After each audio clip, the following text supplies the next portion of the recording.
Hey everybody, I hope and pray that you're doing well. Today as we come to our word from the Word. And today that word is bestow. Bestow. Now, just a fancy word for give, but as trying to stick with my alliteration for the letter B this week. But today as we come to Numbers chapter 7, you'll see it is the second longest chapter in the Bible. So we've been dealing with a chapter a day. So you think, okay, well look, it's 89 verses and you can get through it. But one thing you will notice as you get through this is kind of takes us back a little bit in time chronologically, because this is when the tabernacle was finished, when it was completed, and all things were consecrated, and then you find uh, this dedication process and dedication feast that's going on, not feast, but dedication of sacrifices that's going on for the altar. Now, that starts a few verses in, and you will notice that there's each day a different leader from each of the 12 tribes will come and offer up their gifts. They are bestowing the gifts that God has blessed them with. They are bestowing these things back to the Lord to dedicate the tabernacle, and more specifically the altar. And so as they're bringing all these things, you will notice as you go through, every single tribe brought exactly the same thing. And it is very redundant as you read it, and it is very easy for us to like just begin. I mean, it's very tempting, myself included, right, to just skip over and say, okay, well this one, okay, and he did the same thing, and then okay, this one he did the same thing, and it makes you think, well, why is all of that? Why is it listed? Why didn't he just say, hey, each one of the 12 tribes gave this, this, and this? Well, I think it's interesting, as one commentator is pointing out, it's interesting because each and every tribe is precious to God. Each and every leader is precious to God. Each and every gift that they were bestowing upon the Lord and upon the altar was precious in the sight of God. And so sometimes we miss it because, we're looking back at it and we're like, man, I can't even believe and imagine what this would have been like to have to bring all these animals, and then to even just for the priest to go through all these sacrifices. I mean, that's an undertaking in itself. But each and every gift was a blessing originally from God is now being a blessing given back to God. Now, as you go through, and we're going to look at one verse, and it's actually the last verse in the chapter, but it's actually what Moses is able to experience because of the gifts. Now, I do want to be careful in this. Let's make sure that we're not saying with anything that we give in order to receive. We were already talking about yesterday about the blessings that he had over the people, but right, we don't give to God in order to be blessed.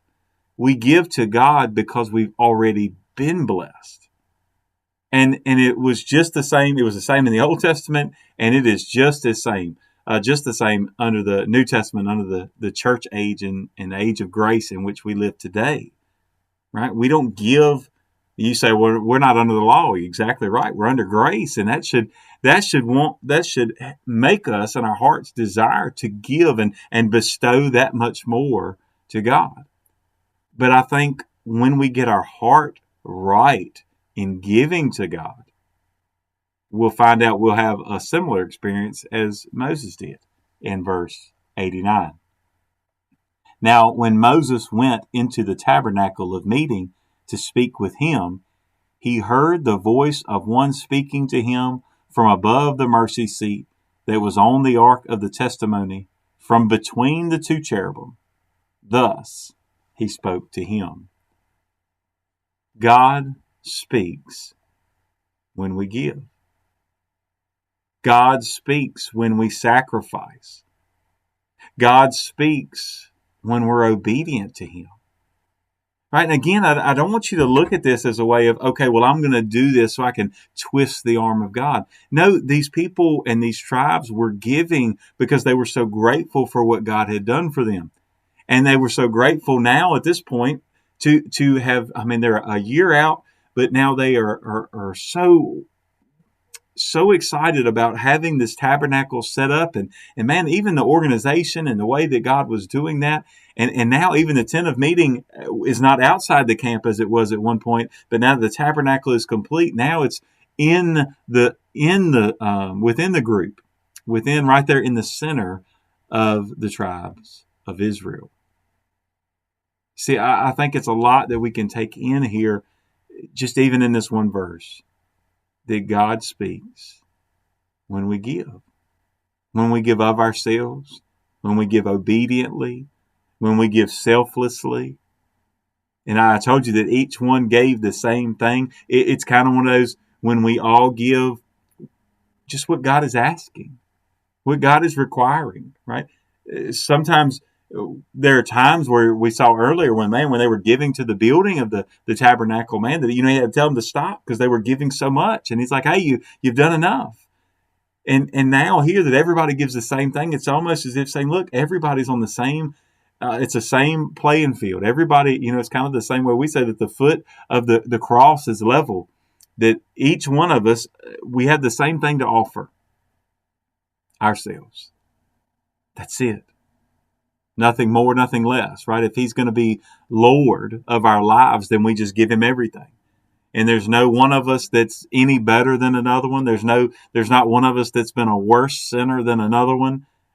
A sinner is a sinner that's bound for hell, and we all stand in need of the grace and mercy and love of our great God, and he has bestowed it upon us through Jesus Christ our Lord. And the least that we can do after we have accepted that free gift of salvation, fallen on our faces before him, is to give back, is to dedicate those things which God would have us to do. In the same way they were dedicating the tabernacle and dedicating their means of giving back and their means of atoning for sin, it was their way of giving back to the Lord just a portion of what he blessed them with. And as some of you thinking, well, yeah, of course you're a Baptist preacher. You're going to talk about giving back to the Lord, and you're talking about money, and it's not just money. Sure, that plays a part in it, but how many things are we keeping from the Lord? He's blessed us with talents, yet we don't use those talents for him. He's blessed us with money, yet we don't use that money for him. He's blessed us with abilities, yet we don't use those abilities for him. He's blessed us with spiritual gifts, but yet we're trying to not use those for him. The list goes on. And so I would just end with this question today. Right? God has bestowed so many great blessings and gifts, and he has given so many things to you. What will you give to him? God bless you, and I pray you have a great, great day.